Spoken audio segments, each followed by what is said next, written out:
Good morning everyone, welcome back to my channel. Welcome করতে হবে আমি মহু আমার আরেকটি নতুন ব্লগে সকল বন্ধুদের জানা ওয়েলকাম। কেমন আছো তোমরা সবাই? আশা করি যে যেখানে আছো সবাই সুস্থ আছো, ভালো আছো, মনে রাখো। তো আমরা বেশ ভালো আছি।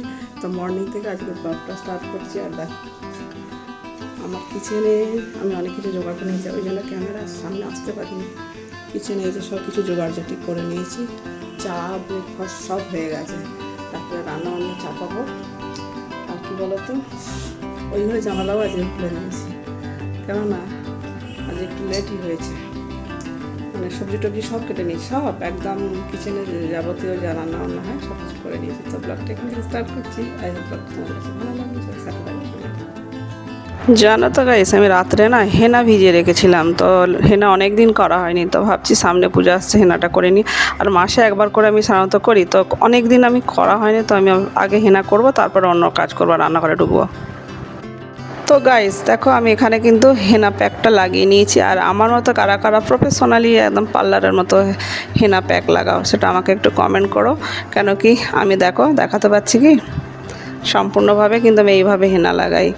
আর এটা আমি কিন্তু পার্লারের প্রায় সব কাজই জানি, তো সেটা তোমাদের কাছে শেয়ার করি না, করা হয় না। তো আজকে সেটা তোমাদের কাছে শেয়ার করে দিলাম। আর এরপর হেনার প্যাকটা লাগিয়ে আমি কিচেনে ঢুকবো, রান্না করব। কেননা সময় আর হাতে নেই, ওইদিকে তো রান্না করতেই হবে, তাই না? তো এইদিকে কিন্তু আমি কড়াই বসিয়ে দিয়েছি কি। আর এদিকে আমি চিকেন হবে, তো চিকেনটা কিন্তু আমি সব কিছু দিয়ে আদা পেস্ট, রসুন পেস্ট, তেল, একটু টক দই এইসব দিয়ে ম্যারিনেট করে রেখেছি। আর এদিকে সবজি কেটে নিয়েছি। আর আমি কিন্তু আলুগুলো চিকেনের আগে একটু ফ্রাই করে নেবো, লবণ আর হলুদ দিয়ে সবসময় ফ্রাই করি। আর এইটা করে নিয়ে তারপরে কি বলতো, অ্যাকচুয়ালি তাড়াতাড়ি রান্নাটা ছাড়বো এরকম চিন্তা আছে, দেখি কতটুকু কী করতে পারি। আর বিশেষ করে প্যাকটা দিয়ে তো ঘন্টা দেড়েক, অন্তত 1 থেকে 1.5 ঘন্টা আমি রাখি, বেশি সময় পাই না যেহেতু, না এরকম রাখি। আর চিংড়ি মাছ আমার কিন্তু ফ্রিজে কদিন ধরে ছিল, চিংড়ি মাছটা একটু ফ্রাই করে নিলাম, আলুটা তুলে নিয়েছি ফ্রাই করে। আর ওইদিকে ভাতটাও বসিয়ে দিয়েছি, তাড়াতাড়ি করছি অ্যাকচুয়ালি। আর চিংড়ি মাছটা তুলে নিয়ে কিন্তু এবার আমি এই যে বললাম 5 ফোড়ন, তেজপাতা আর দিয়ে কিন্তু আর কাঁচা লঙ্কা দিয়ে আমি সবজিটা বানাবো। এদিকে সবজিতে আলু, মূলো, বটবটি এসব সবজি আছে। আর শেষে একটু বেগুনও দেবো, দিয়ে এটা একটা সবজি হবে চিংড়ি মাছ দিয়ে। ঢাকা দিয়ে আমি রান্না করি সব সময়, দেখছো তো।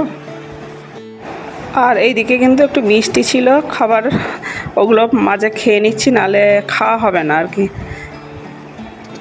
মিষ্টি পকোড়া এসব ছিল আর কি, এর মধ্যেই আমি খেয়ে নিলাম এটা। তারপরে আবার কিচেনে চলে যাবে। এদিকে সবজি তো চাপিয়েছি বললাম, আর বেগুনটা কিন্তু ঢেলে দিলাম, দিয়ে একটু কষবো। কষে একটু জিরে গুঁড়ো, হলুদ গুঁড়ো সব দিয়ে দিচ্ছি, দিয়ে কষাবো। সেই যে পালং শাকটা একটু আবার ঢেলে দিচ্ছি, দিয়ে একটু কষবো। পালং শাকটা আমাদের বেশ অনেক দিন থেকে খাওয়া হচ্ছে, তো ঢাকাও দিয়ে দিলাম। তো গাইস আমার এখানে তো রান্না হচ্ছে। আর তোমাদের কাছে আরেকটা কথা শেয়ার করে দিই, এরপর থেকে কিন্তু ট্রাভেল ব্লগ আসবে। আমরা অ্যাকচুয়ালি ঘুরতে যাচ্ছি, আর কোথায় ঘুরতে যাচ্ছি তা সেটা দেখতে হলে সম্পূর্ণ আমার ভিডিওর মধ্যে তোমাদের জুড়ে থাকতে হবে। তো সাথে থাকো, সঙ্গে থাকো। তো ওইদিকে তো একটা সবজি হয়ে গেছে, এইদিকে কিন্তু চিকেনের জন্য আমি কড়াই তেল দিয়ে শুকনো লঙ্কা, লং, দালচিনি, গোটা জিরে ফোড়ন দিয়ে, তেজপাতা ফোড়ন দিয়ে আমি কিন্তু এবার এটা ছোটো এলাচ, দারচিনি সব দিয়ে দিলাম আর কি, গরম মশলা যেগুলো দিয়ে পেঁয়াজটা ঢেলে দিলাম, দিয়ে কষছি। একটু লবণ দিয়ে দেবো শেষে, তাড়াতাড়ি যাতে পেঁয়াজটা নরম হয়ে যায়। আর 2টো কাঁচা লঙ্কাও দিয়ে দিলাম। আর চিকেন ম্যারিনেট করা চিকেনটা কিন্তু আমি ঢেলে দিচ্ছি, দিয়ে এবার এটাকে কষাবো। কষি করলে হয়ে যায়, তোমরা তো সকলেই জানো, খুব তাড়াতাড়ি চিকেন করে নেবো আজকে।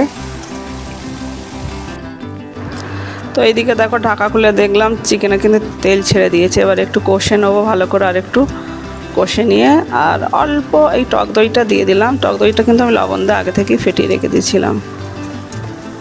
আমি আগে টক দই মাখিয়ে রাখি, তারপরেও কিন্তু একটু টক দই দিয়ে দিলে কিন্তু আমার কিন্তু চিকেনের দেখবে টেস্ট কিন্তু দারুণ হয়। আর ফাইনালি কিন্তু একটু ইতস্ন গরম জল ঢেলে দিলাম, দিয়ে চিকেনটা আমার ঢাকা দিয়ে দিলাম। আর দেখো অবশেষে ফাইনালি লুক, চিকেন কিন্তু ডান। তো গাইস আমি কিন্তু রান্না করে স্নান সেরে ভগবানের পুজো দিয়ে দিয়েছি, সেটাও তোমাদের কাছে একটু শেয়ার করে দিলাম। আমি না পুজো দিয়ে আমি অন্ন খাই না, সেটাও তোমাদের কাছে শেয়ার করে দিলাম। আমার দিদি মানে আমরা মাসি বলি না, আমরা দিদি বলি। আমার বাড়িতে মানে আমার ঘরে সব কাজকর্ম করে দেয় যতটুকু পারে। তা না তুমি তোমার কাছে, আর আমি এখন বিকেলে বাড়ি আছি, আবার একটু পরে বেরোবো। খুব মজাদার, বুঝেছো তো, কিন্তু আমাদের খুব মজা। সকালবেলা আসে, কোনো সময় বিকেলে আসে। হ্যাঁ, ওর আমি যখন আমার মতো সুবিধা বুঝে ওকে ডেকে নিই আর কি। আজ রাইসটা বেড়ে নিয়েছি, লেবু, স্যালাড, পাঁপড়, আর এটা হচ্ছে পালং শাক, সব কিছু সবজি দিয়ে পালং শাক দিয়ে চিংড়ি মাছ একটা ঘ্যাট টাইপের, আর বেশি কিছু করিনি। চিকেন, আর চিকেনটা আমাদের একটু বেশি আছে, এটা অন্য একটা সময় হয়ে যাবে। তো খাওয়া দাওয়া স্টার্ট করি, বসে যাই। হ্যালো।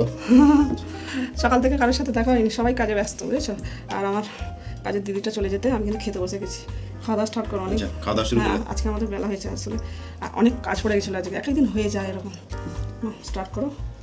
আর দেখিয়ে দিলাম তো সব কিছু, একটা সবজি, পাঁপড়, সালাড আর চিকেন। আর দইটা বের করতে ভুলে গেছি, ঠান্ডা দই খাবো না বাবা, এমনিতে যে মাথায় হেনা করেছি। সবজিটা কেমন হয়েছে বলবে? সবজিটা খুব ভালো হয়েছে। ও ক্যাটমুট খেতে ভালোবাসে বেশি। কী করবো, একটা সময় পেলে অনেক কিছু করি, আবার আজকে সেরকম কিছু তো করি না, ওইটুকু রান্না করতে পেরেছি। আর প্রচুর কাজ, এটা ওটা থেকে যায়, পেরে উঠি না একা একা।